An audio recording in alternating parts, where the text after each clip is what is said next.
Thank you, Karan Basha, for the introduction. Welcome, Honorable Raja Rakshamantri. Thank you for being part of this. Sir, welcome to Kalam Covers 3.0. It's a privilege and honor for me to have this fireside chat with you. From the very beginning, I'm very intrigued on the subject of intelligence in the matters of statecraft and national security. And I'm grateful to being sitting with you. And now you're heading National Security Advisory Board. To begin with, I want to understand and help the audience understand what does a person like you perceive what is happening around the globe at the moment. Thank you, Shivam. Thank you for having me across. First of all, my greetings to the RRM and a namaskar to all the delegates who are here. Let me first start by explaining what exactly the NSAB is doing. That will give a backdrop of, what our activities are and how we go about doing them.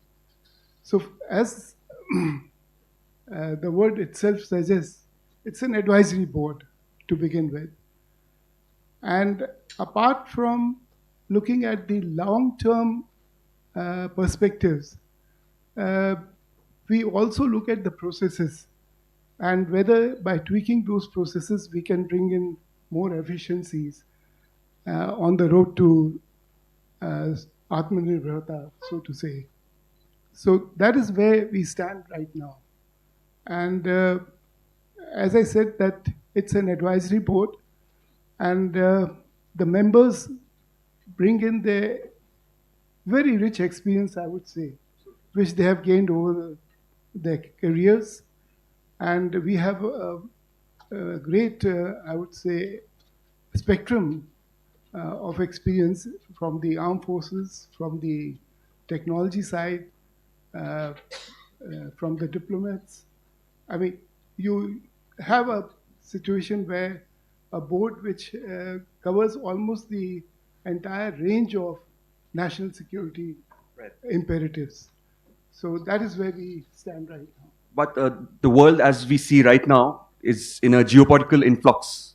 How do you, someone like you with so much experience in intelligence, and you were a former chairman RAW, NTRO, and now NSAB, how do you perceive the world currently?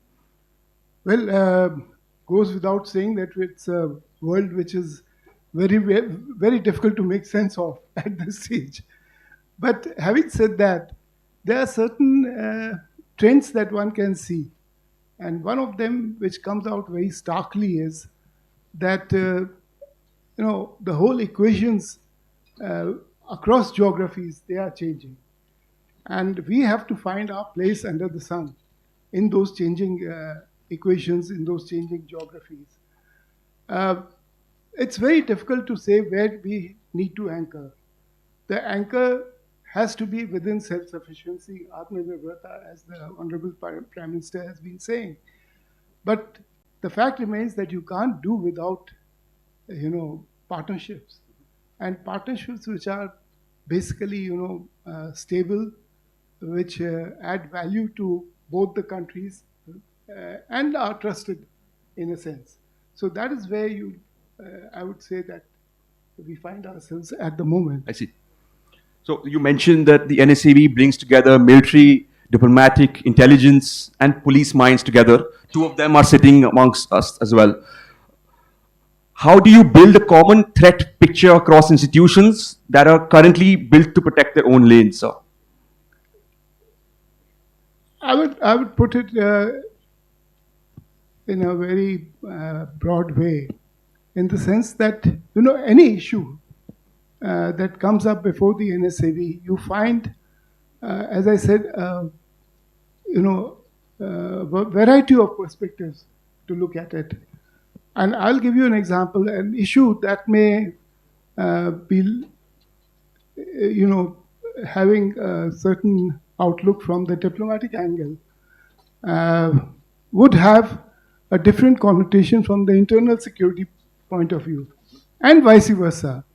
So that is the kind of, you can say that we bring the perspectives on the table from a variety of sources, and we put it across to the government, Right. in our own way. And basically, it is through the NSCS that we kind of function. Right. So, taking your focus to jointness now, sir. Jointness in the military means the three services operating as one. But real national security jointness goes further.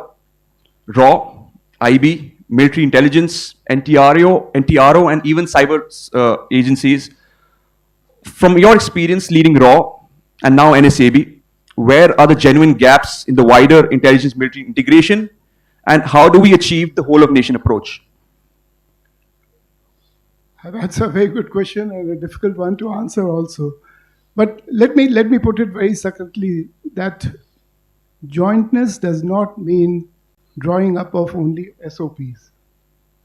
I think it is something which comes about only when you understand the capacities and the limitations of those the organizations with whom you are interacting.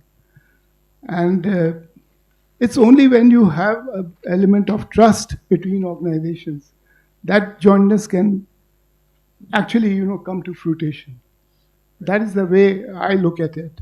And my experience has been that wherever we have opened up, in a calibrated way on issues which are of common interest with other organizations, it has borne fruit. I have the former air chief here who would probably second me on that. If you recall, during the Pathankot crisis, we actually opened up and said, look, these are the systems that we are operating. This is what we are getting. And if you can bring in your minds to bear on it, sit next to us and see what is coming in, and help us in understanding what is required and what is to be left aside. That is where the jointness comes into full play, I would say. So coming back to your question, I think jointness, apart from doing exercises together, and it is more about understanding the capacities and also the limitations, so that your expectations from the other organizations don't go up extraordinarily high. So that is the way I look at it. Since we're talking about intelligence, and now we're seeing a lot of cognitive warfare in the conflicts that we are seeing around the world, there is a part of disinformation, and influence operations are also now frontline tools of adversarial strategy. How does one draw a line between what a false flag is and what is the actual warfighting problem, sir? No, I would consider challenges to our cognitive domain as something which cannot be distinguished between war fighting and taking them on otherwise. Because once the negativity seeps in, it's very difficult to pull it out, from the cognitive domain, and you have to make certainly extra efforts to fight it out.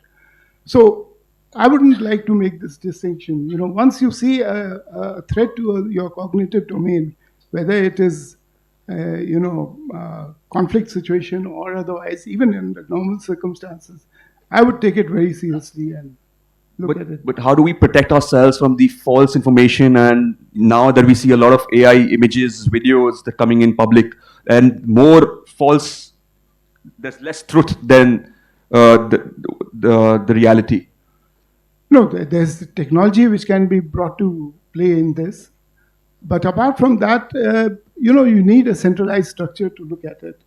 You need to have some kind of dialogue with the media also on this. Right. Because, if you see last time what happened during Operation Sindoor, it is the media which, created all the question marks over the credibility of information that was being put out. Right.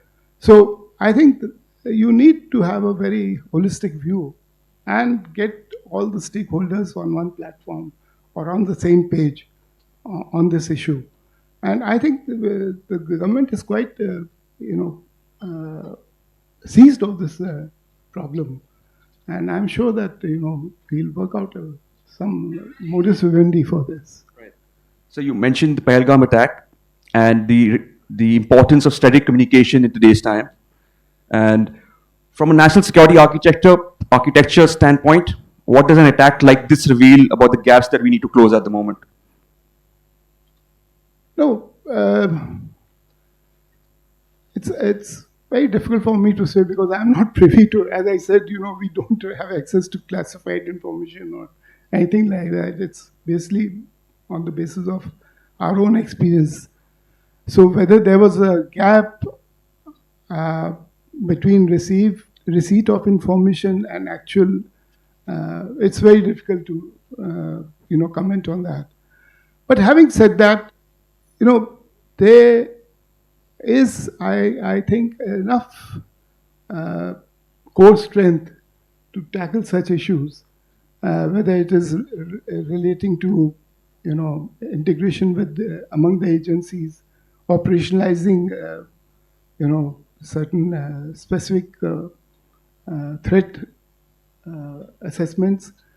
I think there's a lot of fusion that has taken place among the agencies also. So whether the gaps were there or not, it's for me very difficult to comment on. That's good to know that we are driving towards jointness and creating a better architecture for our national security. Yes, certainly. I think we are much more progressing down that road than what it was, say, 10 years back. I will put it that way. But having said that, as I said, it's very important for the agencies to come out and explain as to what their inherent strengths are, and also to accept what they can and they cannot do in the realm of intelligence, particularly. And that is how they can supplement or leverage on each other's strengths. So that is the way I would think we should be moving forward. Right. So, as a chairman of NSAB, your mandate is long-term strategic thinking, not crisis management. But in the world that we're living today, the environment that we see, crisis to crisis, how do you protect the space for the kind of thinking at the highest level of the government? You see, even strategic thinking has to be rooted in today's realities. You can't, for effectiveness, you can't extrapolate in a vacuum. So our effort has been largely to see things beyond the horizon and not in a very long-term perspective. Because, as the saying goes, long term you are all dead in any case. So our effort is that in the 5 years or 10 years horizon, where we should be, kind of get focused on, and particularly regarding processes. I'm one who would like to, put more emphasis on, improving the processes of reaching a particular destination. So that is the way I would look at it. A 5-10 years, kind of extrapolation, and see how we can reach, and what are I would say, the guiding posts or the benchmarks that need to be achieved during that period.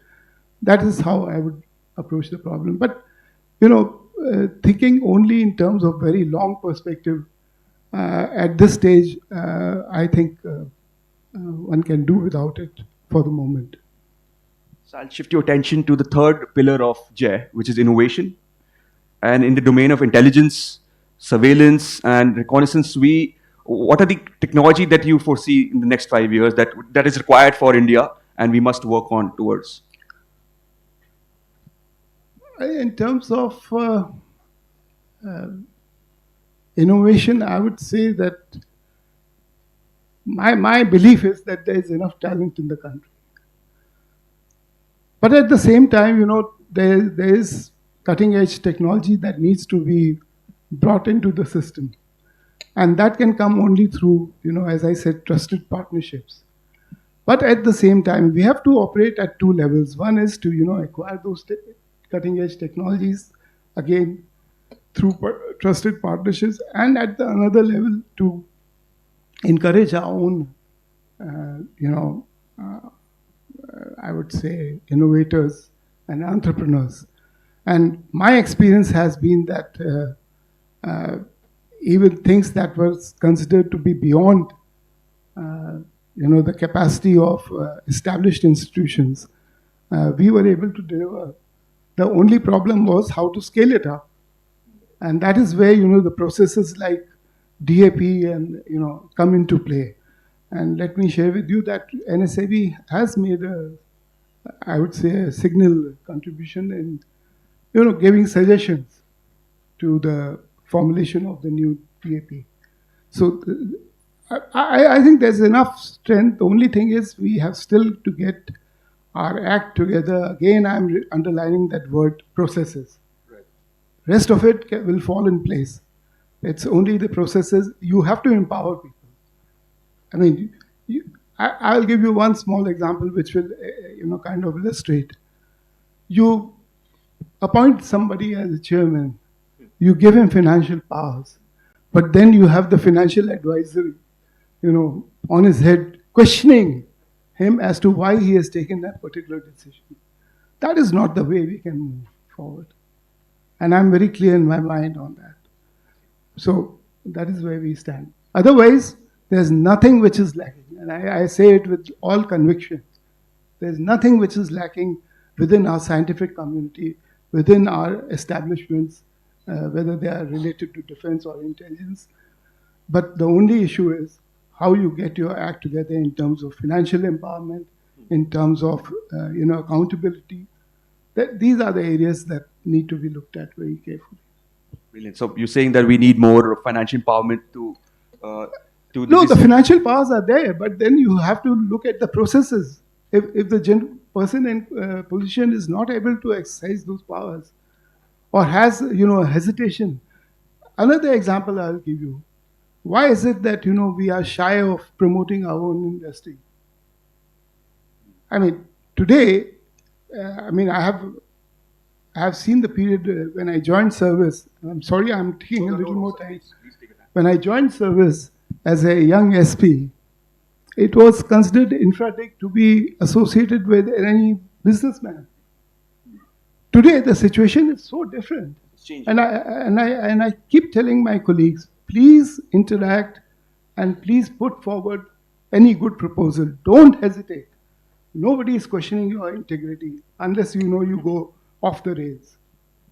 And particularly in this government, nobody has raised questions on as to why you have taken A decision or B decision.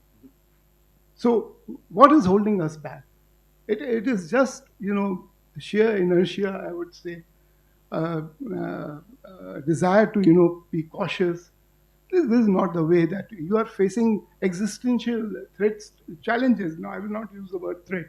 It's too strong. But challenges. Right. And you can't face those challenges with this kind of mindset. That is how. So what I've understood is that we need to be more risk averted. We need to take more risks in order to achieve. You have been placed in a position where you are expected to understand the risk that I know. Risk management is part of your job. It is not as if you're being given a carte blanche and you go around doing things the way you want without applying your mind. Right. That's not the way to go about it. So like I said, I can continue my questions because this subject is really fascinating to me. But I'll give the opportunity to the audience as well, with your permission, for a couple of questions if anyone has for Sir. Please.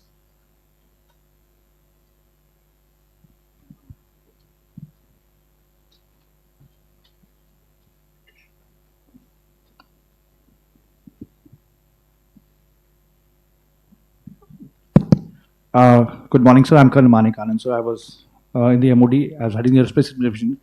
Coming to your question about financial empowerment, like in the military, also I've seen a lot of senior officers overruling their IFAs, and there was also talk of in the MPIDSA conclave last November, where we were told that the GFR 2017 is getting amended to promote R&D in the country.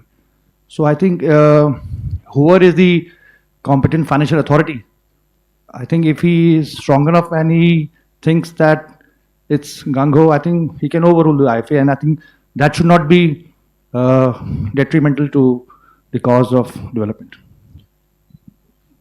Thank you. That was a comment. Can we have a question, please? Please keep your question short. We don't have a lot of time. My question was regarding the amendment of the GFR 2017. If anything has been done on that as to promote R&D in the countries. I'm not aware of that, but I'm sure it must have been scrutinized. Thank you. So may I ask a question, sir? You said we have everything in the country to move ahead in the technological field, but we cannot make an engine which can power a battle tank, a battleship, or an aircraft. We don't have the labs to test the metallurgical components needed for these high speed, high RPM things. And if we do not invest in the academia, the industry, the testing facilities, I don't think you can just get away by saying everything is available in the country. Your comments, please. No, I'm just trying to, put across my point that there is enough technical talent, scientific talent in there. I agree with you. Propulsion is one area where we have really missed out. And I mean, I've been witness to, how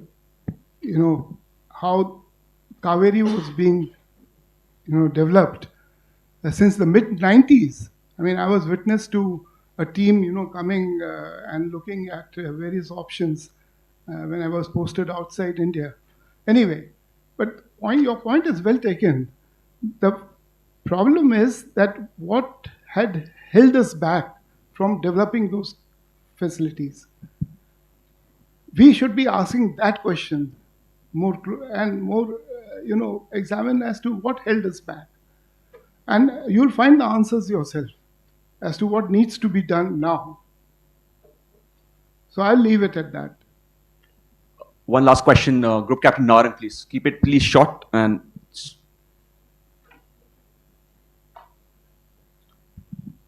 Sir, this is again about self-lance. Propulsion system is a critical technology. The challenge is not only on ecosystem, the issue you raised about decision making. We are going for collaboration with the French, but there is a need to revive indigenous projects like Kaveri Mark II with the help of public-private partnership. And Indian company has indicated intent to go along. So where do we face challenges in following a parallel approach of indigenous Kaveri, which can replace after 10 years once first set of GE404 retire? See, one of the, I would say, problems that have crept up in my career is that I am a generalist.